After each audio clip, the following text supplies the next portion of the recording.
Oymyakon's sun doesn't rise until after 10 a.m., and when it does, it hangs low, spilling a pale, bluish light that never quite warms the ground. At dawn, the thermometer reads 58 Celsius. Frost decorates every window. Even the air itself seems to glitter, heavy with tiny crystals of ice.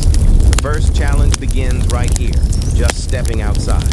At these temperatures, the cold attacks instantly. Eyelashes freeze together. Nostrils sting with each breath. Any exposed skin begins to ache in seconds, and within minutes, frostbite sets in. But for the 500 or so residents of Oymyakon, this is just another morning. Life here depends on routine and resilience. Homes are built from thick logs, often double insulated with layers of sawdust or felt. Wood-burning stoves run constantly. They're not just for warmth, but for survival. If the fire dies out overnight, pipes freeze, and the walls themselves begin to radiate cold inward. Water, too, is a challenge. The ground is locked in permafrost, meaning the earth is frozen solid year-round. Pipes can't be buried, they would simply crack. So, villagers fetch water from a heated well, carried home in metal containers, wrapped in blankets to keep from freezing mid-journey.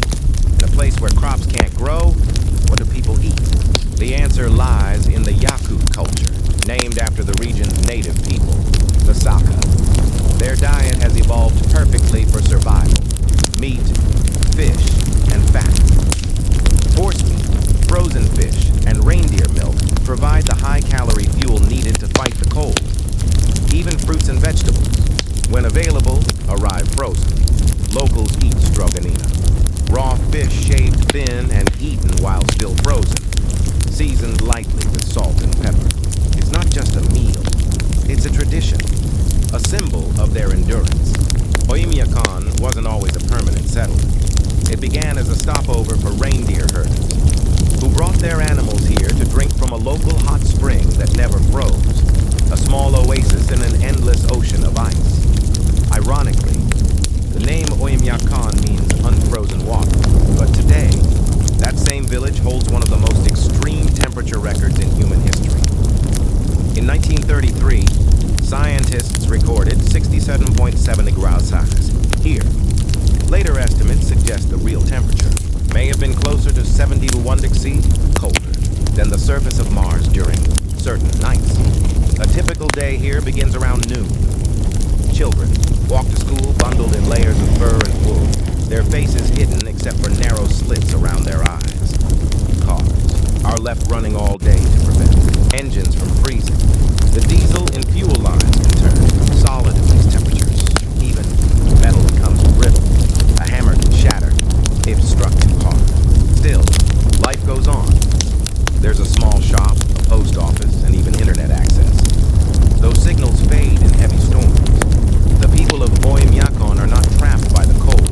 They've adapted to it. They laugh. They work. They live ordinary lives in a place that seems almost impossible to inhabit. In such an environment, danger hides in small, quiet moments. If your gloves get wet, frostbite can begin in under 2 minutes. A single breath of air below 60 degrees Celsius can burn your lungs. And if your car breaks down far from the village, survival depends entirely on how fast you can find shelter. Locals know these risks by heart. They carry emergency kits, matches, extra clothing, a thermos of tea, simple items that, in this world, can mean the difference between life and death. But amid the hardship, there's beauty unlike anywhere else. In the soft half-light of midday, frost turns the trees into sculptures. Every branch glitters as though dusted with diamonds. The air is perfectly still, and every sound, footsteps, voices, even a dog's bark, seems sharper, cleaner. At night, the sky opens. The aurora borealis dances across the horizon. Waves of green and violet that ripple silently over the frozen valley. It's easy to understand why those who live here speak of the cold, not as an enemy, but as a companion, a force that shapes their lives, tests their limits, and rewards them with unmatched beauty. The Yakut people have lived in this region for centuries. Their traditions blend with the landscape itself. songs about winter, myths about spirits who guard the ice, and rituals that celebrate endurance and humility before nature. Even today, these customs survive. Festivals in Oymyakon mark the turning of seasons, where locals gather in thick fur coats, sharing meat and hot broth as they sing ancient songs. In a place where life could easily fade, community becomes the warmest thing of all by 4 p.m. The light begins to fade again. The sky turns lavender, then deep blue. Temperatures drop sharply, back towards 60-degree islands. Families retreat indoors. Inside wooden houses, the air hums with warmth from the stoves. Frost creeps silently up the windows, tracing patterns like feathers.